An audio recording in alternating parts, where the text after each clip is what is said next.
ભાજપ વાળા હોય ભલે 500,000 માં લડી લે મારા ઉમેદવાર એકલા મેદાનમાં આવે મતદારોને સમજાવતા આવે ભાજપ વાળાના બાપથી નો બીવે ઈ તો મારા આપના ઉમેદવાર આવે એવું પાણી પાવામાં આવે છે.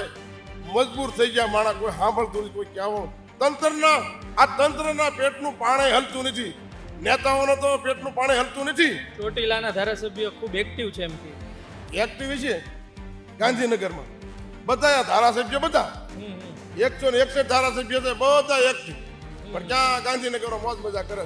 આ દુનિયા રામ હારે નથી રહી.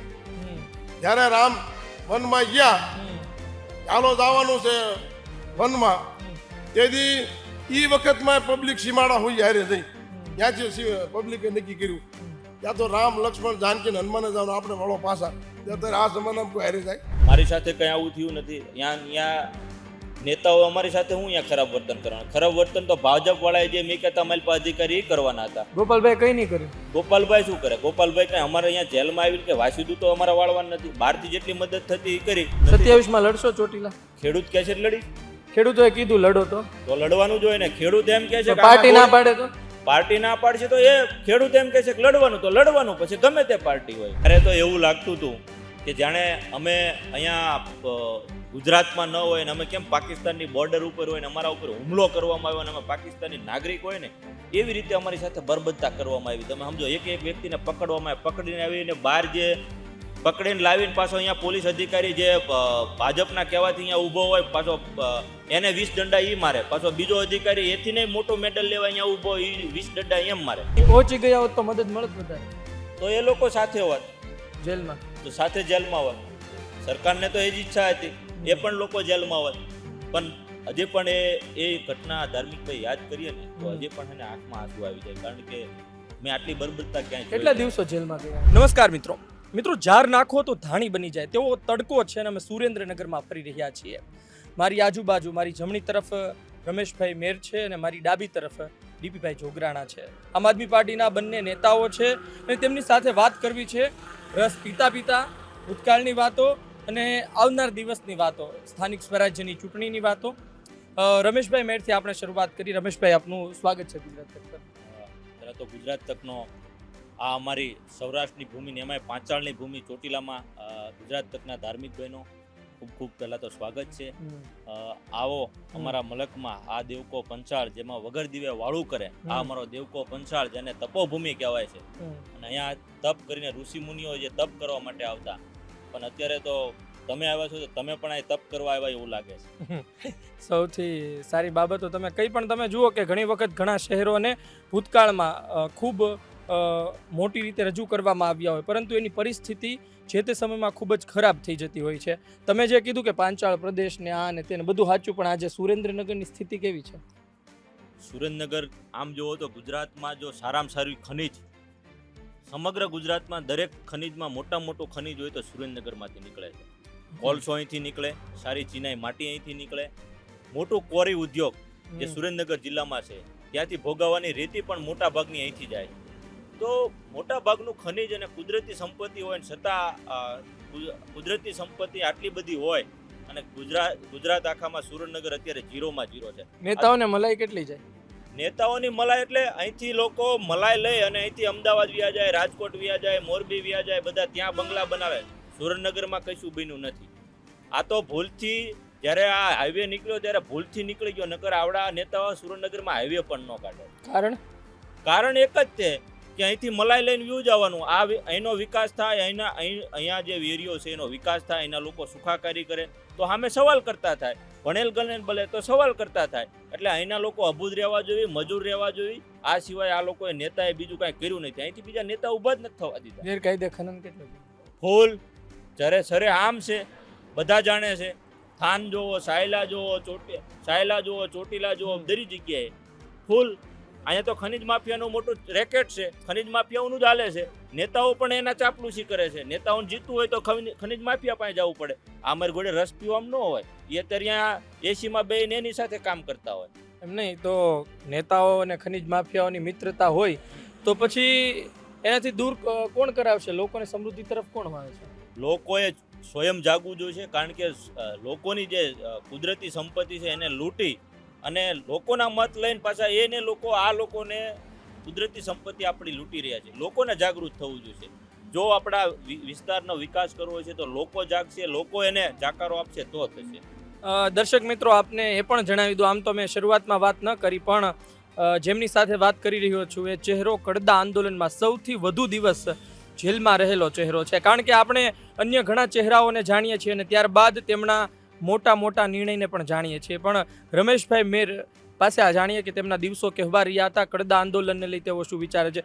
સૌથી મોટો સવાલ એ છે રમેશભાઈ કે તમે કડદા આંદોલન કર્યું ત્યારે એવું લાગતું હતું કે આમ આદમી પાર્ટીને ખૂબ ફાયદો થશે આવનાર દિવસમાં, પણ પછી જે ડિસિઝન સામે આવ્યા, તમારા નેતાઓએ જે વંડી ટપી, એ પછી એનો માહોલ જ ખોવાઈ ગયો છે. વાત તો ધાર્મિકભાઈ એ છે કે આ કોઈ આમ આદમી પાર્ટી પ્રેરિત નહોતું. એક જન આક્રોશ અને ખેડૂતનો આક્રોશ હતો. અને રિયાલિટી એ છે કે આ ગુજરાતની સરકારને ભારતીય જનતા પાર્ટીની સરકાર ક્યાંક ગરીબોની, ખેડૂતોની વાતો કરતા ગરીબોની સરકાર છે, ખેડૂતોની સરકાર છે. જો ખેડૂતોની સરકાર હોત, ગરીબોની સરકાર હોત તો શું તમે માનો છો કોઈ ખેડૂતને કોઈના બાપની તેવડ છે કે આંગળી અડાડી શકે? આ તો સામે રહી અને લોકો ઉપર એવો લાઠીચાર્જ કરાયો. મેં તો આવી કોઈ દિવસ કોઈ ફિલ્મોમાં પણ નથી જોઈ. એવી ઘટના મેં નરી આંખે જોઈ. અને પાછું કેવું તમે સમજો કે જે લોકો કડદો કરી અને લોકોને ચૂસે છે એના ઉપર કેસ કરવાની જગ્યાએ જે લોકો ન્યાય માગવામાં આવ્યા છે એના ઉપર કાળો કહેર વરસાયો. કાળો કહેર એટલે કેવો કે હું જેલમાં ખેડૂત સાથે હતો, જવું હોય તો હું પણ નીકળી શકતો હતો. તમે સમજો તો તમારો આડકતરો ઈશારો છે, ઘણા નીકળી ગયા હતા. ઘણા નીકળી ગયા હતા, બરાબર. નીકળી ગયા બાદ એ તો જે લોકો થયું, પણ મારો એક જ ઈરાદો હતો. હું ખેડૂતનો દીકરો છું, ખેડૂતનો પુત્ર છું. મારી સાથે ખેડૂત આવ્યા છે, ખેડૂત ન્યાય માટે આવ્યા છે. જ્યાં સુધી ખેડૂતને ન્યાય ન મળે ત્યાં સુધી આપણે સ્થળ છોડવું નહીં. 310 જેવા ખેડૂતને મારી સાથે પૂરેલા. જો એ જ જગ્યાએ જો અત્યારે કોઈ આપણે આગેવાન ન હોત તો વધારે ને વધારે હજે પણ ખેડૂત માલપા હોત. એ સમય કેવો હતો? કેટલા વાગ્યા હતા? શું થતું હતું? તમારી ધરપકડ થઈ ત્યારે કેવો માહોલ હતો? ત્યારે તો એવું લાગતું હતું કે જાણે અમે અહીંયા ગુજરાતમાં ન હોય ને અમે કેમ પાકિસ્તાનની બોર્ડર ઉપર હોય ને અમારા ઉપર હુમલો કરવામાં આવ્યો ને અમે પાકિસ્તાની નાગરિક હોય ને એવી રીતે અમારી સાથે બરબદતા કરવામાં આવી. તમે સમજો, એક વ્યક્તિને પકડવામાં આવે, પકડીને આવીને બહાર જે પકડીને લાવીને પાછો અહીંયા પોલીસ અધિકારી જે ભાજપના કહેવાથી અહીંયા ઊભો હોય, પાછો એને 20 દંડા ઈ મારે. પાછો બીજો અધિકારી એથી નહીં મોટો મેડલ લેવા અહીંયા ઊભો, એ 20 દંડા એમ મારે. ખેડૂત બિચારો નિસ્સહાય, એકદમ નિરસ, અને ખેડૂતને યાતના સિવાય બીજું કાંઈ નથી. આમાં એ કહો કે તમારા જે બીજા નેતાઓ છે એ તો પહોંચી નહોતા શક્યા, તો તમને કેવું લાગ્યું? કારણ કે આમ તો ખૂબ મોટી પાર્ટી, પણ 5-6 લોકો અંદર હતા, મોટા મોટા નેતા. પહોંચી શક્યા કે ન પહોંચી શક્યા એ તો ધાર્મિકભાઈ અલગ વાત છે. મારી તો એક જ વાત છે કે કોઈના ઉપર કીચડ ઉલાળવા કરતા પણ એ પહોંચી ગયા હોત તો મદદ મળત વધારે. તો એ લોકો સાથે હોત જેલમાં, તો સાથે જેલમાં હોત. સરકારને તો એ જ ઈચ્છા હતી, એ પણ લોકો જેલમાં હોત. પણ હજી પણ એ ઘટના ધાર્મિકભાઈ યાદ કરીએ ને તો હજી પણ એને આંખમાં આંસુ આવી જાય. કારણ કે મેં આટલી બરબરતા ક્યાંય કેટલા દિવસો જેલમાં ગયા હતા? મારું જે હતું એ બધા કરતા વધારે 112 દિવસ મારા જેલમાં થયા. બધા પહેલા હું પકડાનો હતો ને બધા પાછળ હું નીકળ્યો હતો. હવે તમારી સાથે જોડાયેલો સૌથી મોટો ચહેરો, જેણે આ પહેલા પણ શરૂઆત કરી હતી 2021-22માં આંદોલનની, કડદા આંદોલનની શરૂઆત, રાજુભાઈ કરપડા વંડી ટપે ભાજપમાં જોડાઈ જાય, તેનાથી કડદા આંદોલનને અને આમ આદમી પાર્ટી એ સમયે લડી એમાં કેટલો ફરક પડે અને શું એ મેસેજ લોકો સુધી પહોંચાડવાનો હતો કે ખેડૂતો માટેની પાર્ટી છે, એમાં કઈ ખોટ રહી? જો કોઈ વ્યક્તિ પાર્ટીમાં હોય કે પાર્ટીમાં ન હોય એનેથી લાંબો ફેર કોઈને પડતો નથી. આ કારવો છે, આ ક્રાંતિ છે. આપણો દેશ આઝાદ થયો ત્યારે ઘણા બધા વંડી ટપીને વિયા ગયા હતા. દેશ આઝાદ કરવા માટે ઘણા બધા એવા હતા કે જે વંડી ટપીને અંગ્રેજો બાજુ વિયા ગયા હતા. શું આપણી ક્રાંતિ અટકી? આ તો ક્રાંતિ છે, ખેડૂત માટેની લડત છે. સ્થાનિક સ્વરાજ્યની ચૂંટણી સુધી રોકાઈ ગયા હોત રાજુભાઈ આપમાં તો કેટલો ફાયદો મળે? ફાયદો તો જો લોકો તો અત્યારે શું વિચારે છે કે સારું થયું કે વિયા ગયા, જીતીને ગયા હોત તો શું થાય? વાત તો એ છે કે લોકોમાં પોઝિટિવ છે અને લોકો પોઝિટિવ લે કે આમ આદમી પાર્ટી અને આજે બીજા ખેડૂત નેતાઓ લડે છે, અડીખમ છે, હજી પણ એકદમ લાકડા સાપ ઊભા છે. લોકોને વિશ્વાસ છે જે જવાના છે વંડી ટપવાના છે એના માટે આજે નથી ને કાલે નથી. લોકો સીધા તમે અત્યારે જાહેર જીવનમાં ગમે ત્યાં જાઓ તો વાતો તમે એમ એની- નહીં, એ તો એ કહે છે કે આમ આદમી પાર્ટીના મોટા મોટા નેતાઓ એમની સાથે ખરાબ વર્તન કર્યું, એમણે ખોટા ડિસિઝન લીધા, આ કારણોસર એમણે પણ જેલમાં ઘણી યાતના ભોગવી અને ત્યારબાદ તેમણે આ નિર્ણય લેવો પડ્યો. તમે પણ જેલમાં હતા, શું એ જે આરોપ લગાવી રહ્યા છે એ વાત સાચી છે? મારી સાથે કંઈ આવું થયું નથી. અહીંયા નેતાઓ અમારી સાથે હું અહીંયા ખરાબ વર્તન કરવાનું? ખરાબ વર્તન તો ભાજપ વાળાએ જે મેં કહેતા અમારી પાસે અધિકારી એ કરવાના હતા. ગોપાલભાઈ કંઈ નહીં કર્યું. ગોપાલભાઈ શું કરે? ગોપાલભાઈ કઈ અમારે અહીંયા જેલમાં આવીને કે વાસીદું તો અમારા વાળવાનું નથી. બહારથી જેટલી મદદ થતી એ કરી. લીગલ ટીમ મેકલી, લીગલ ટીમના સતત કાર્ય સાતું લીગલ ટીમ સતત કામ કરતી હતી. એક ખેડૂતને બહાર કઢાવવા માટેની જે કંઈ પ્રોસેસ થતી હતી એ કરી. ખેડૂતના ઘરે દરેક અમારા જે કંઈ પ્રદેશ નેતા હતા એ બધા ઘરે ઘરે જઈને મળ્યા, વાડીએ જઈને મળ્યા. એથી વધારે વિશેષ શું? ગોપાલભાઈ પરીક્ષાની તૈયારીમાં લાગી ગયા હતા. પરીક્ષાની તૈયારી કરવી જરૂરી હતી કે પ્રદેશના એક મોટા નેતા તરીકે તમારી સાથે ઊભું રહેવું જરૂરી હતું? સાથે એટલે જેલમાં તો આવવાની જરૂર નથી ને. બહારથી તો પરીક્ષા આપતા તો બહારથી તો જેટલી લીગલી આપણને હેલ્પ થતી તો કરી જ હતી. કરી છે, એમાં કઈ એવું થોડું હતું? કરી છે મદદ. કરી જ છે ને, આવ્યા જ છે. લીગલ ટીમ આખી આવી હતી, દિલ્હીથી ટીમ આવી હતી, પ્રદેશનું આખું માળખું હતું. એમાં કઈ ગોપાલભાઈ એક ઉપર હતું કે ગોપાલભાઈ દરેક આખી પ્રદેશથી માંડીને અમારી સેન્ટ્રલ ટીમે પણ ખૂબ આમાં કામ કર્યું. કરશનદાસ ભાદરકા પણ જતા રહ્યા ને આ વચ્ચે એવી વાતો છે કે હજુ પણ ઘણા સાથીઓ જશે. આ સમાચાર તમને મળતા હોય તમે શું વિચારો? આ લડત છે એ ક્રાંતિની લડત છે. આ છે એ ઈમાનદાર વ્યક્તિઓની લડત છે. કોઈ પણ ફોસલાવી કે કોઈને જો આમાં લોભ હશે, લાલચ છે, કંઈક હોદ્દો મેળવવાની લાલચ છે, કંઈક લડી જવાની લાલચ છે અને એમને આમાં લડત કરવા માટેની પોતાની તાકાત નહીં હોય તો સ્વાભાવિક છે કે એ ટપી જવાના છે. આ અમે અડીખમ ઊભા છીએ. હવે બધા એવું કહે છે કે રાજુભાઈ કરપડાની જે વિધાનસભા છે ને એક ચહેરો વધ્યો છે જે લડાઈ લડી શકે, ટક્કર આપી શકે, એ છે રમેશ મેર. તો શું તમે લડાઈ લડશો? રાજુભાઈ પાર્ટીમાં નતા ત્યારથી હું અહીંયા છું. એટલે ચહેરો મારો બનવાનો ન બનવાની મારી જરૂર નથી. 27માં લડશો ચોટીલા? ખેડૂત કહે છે લડીશ. ખેડૂતોએ કીધું લડો તો લડવાનું જોઈએ ને. ખેડૂત એમ કહે છે કે પાર્ટી ના પાડે તો?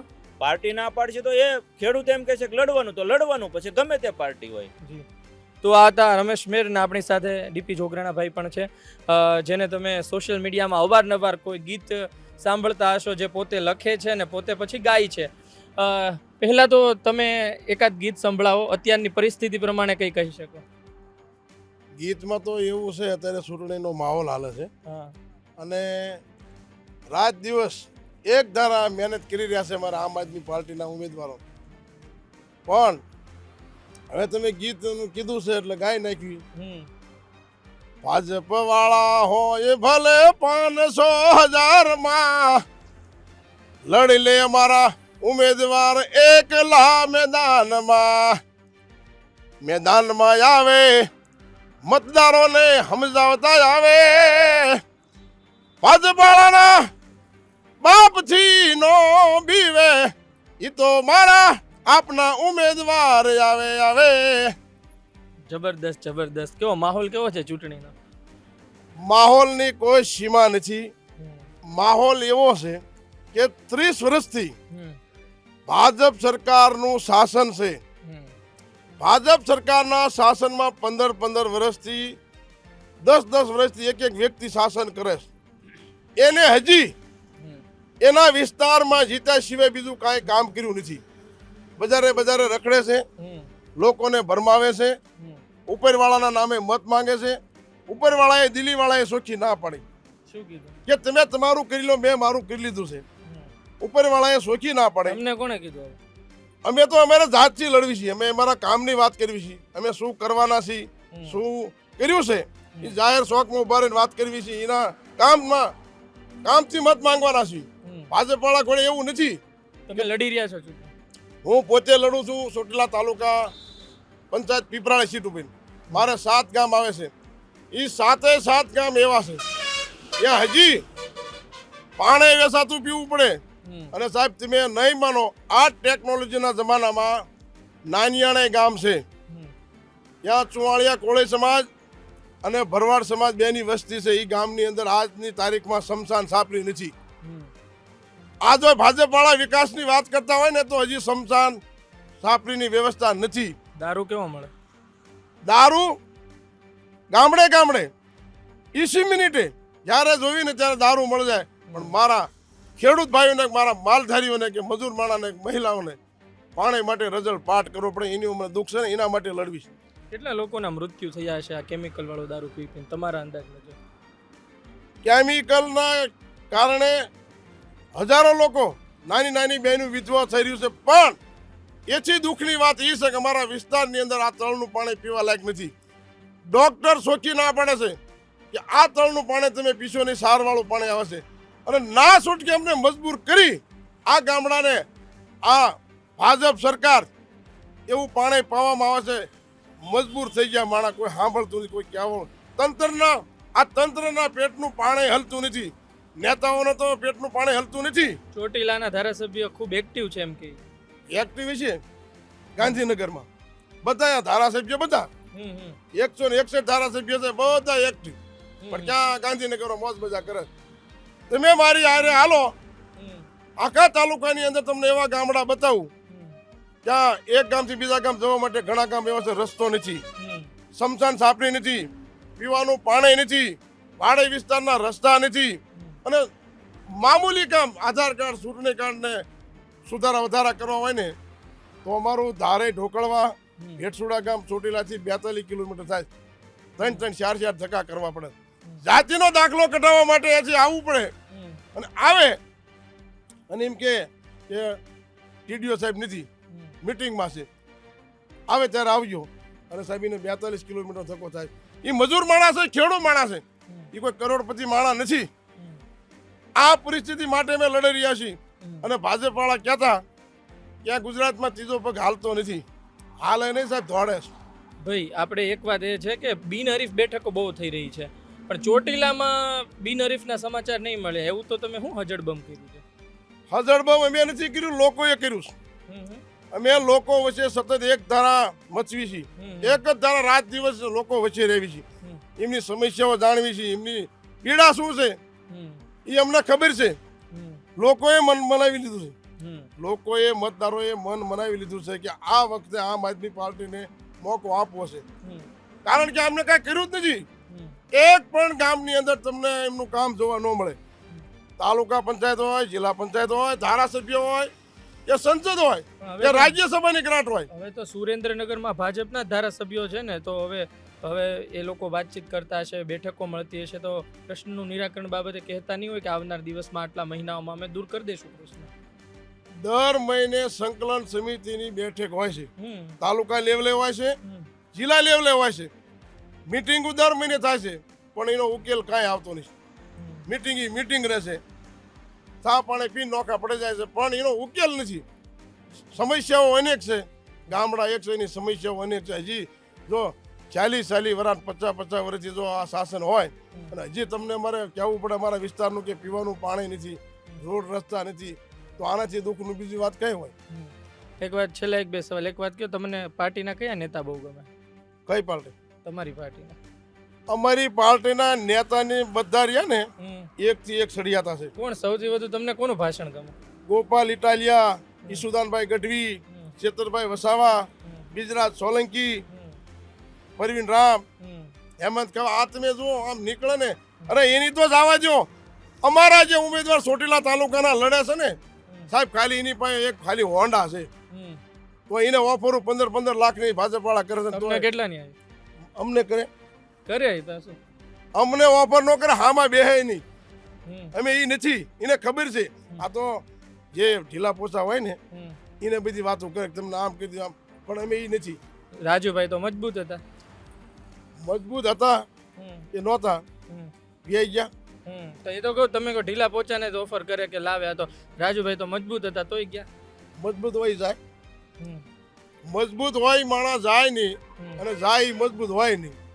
જે કાંઈ જાતા એમના અંગત કારણોસર જાતા હોય, કોઈ પાર્ટીમાં આવન જાવન કરતા હોય, અમે અમારા વિસ્તારમાં લોકો વચ્ચે સીવી. લોકો કહે છે કે તમારી પાર્ટીના નેતા તો વંડી ટપી જાય, તમને મત નહીં દેવા. આ દુનિયા રામ હારે નથી રહી. જ્યારે રામ વનમાં ગયા, ચાલો જવાનું છે વનમાં, તેથી એ વખતમાં પબ્લિક સીમાડા હોય હારે જઈ, ત્યાંથી પબ્લિકે નક્કી કર્યું ત્યાં તો રામ લક્ષ્મણ જાનકી હનુમાને જવાનું, આપણે વળો પાછા. ત્યારે આ જમાનામાં કોઈ હારે જાય? જે કામ કરવાનું છે ને હમ, એ કરવાનું છે, ક્યાંય જવાનું નથી. અમે લોકો વચ્ચે છે હમ. પણ લોકોનો ખૂબ પ્રેમ મળે છે, ખૂબ ઉત્સાહ છે. લોકો અમારી રાહ જોઈને બેસે, ફોન કરે છે કે આવો, હમ. અમારે તમારી સાથે રહેવું છે. એની મોટી સમસ્યા તમે જુઓ, ખાલી ભાજપ વાળા અમને ખાલી દરેક ગામની અંદર 5 કામ હારા ગણાવી દે કે અમે આખા ગામને લગતું કામ એવા 5 કામ ગણાવી દે. હવે છેલ્લો સવાલ પૂછી લો. છેલ્લો સવાલ એ છે કે કોંગ્રેસનો એવો આરોપ હોય છે કે આમ આદમી પાર્ટી બી ટીમ છે. સુરેન્દ્રનગરમાં 2017માં કોંગ્રેસના ધારાસભ્યો હતા. આમ આદમી પાર્ટી મજબૂતાઈથી લડી તો બેના મતોમાં જે વિરોધી મતો હતા એ વહેંચાઈ ગયા અને ભાજપ જો તમે એના ધારાસભ્યો વધી ગયા. જુનાગઢમાં પણ આ થયું, અમરેલીમાં પણ આ થયું. શું કહેશો? અમારે સુરેન્દ્રનગર જિલ્લાની 5 વિધાનસભા છે. એમાં આ વખતે 5 છે ને 34 સીટ જિલ્લા પંચાયતની છે. એમાં 4 કોંગ્રેસની આવી. અમે લડતા નહોતા તો 30 સીટ તો ભાજપની છે. બી ટીમ તો ઈ છે. કોંગ્રેસ ક્યાંય લડતું જ નથી. ઈ નડે છે, લોકોને નડવા માટે લડે. જી. તો આ હતા રમેશભાઈ મેર અને ડીપીભાઈ જોગરાણા. બંને પાસેથી આપણે સાંભળ્યું અને બંને પોતાની વાત મૂકી બેબાક અંદાજમાં. આવનાર દિવસમાં જોઈએ શું થાય છે અને સુરેન્દ્રનગરમાં પ્રજાલક્ષી કામો કેટલા થાય છે. આપનો અભિપ્રાય લખજો. આપ શું વિચારો છો? ધન્યવાદ.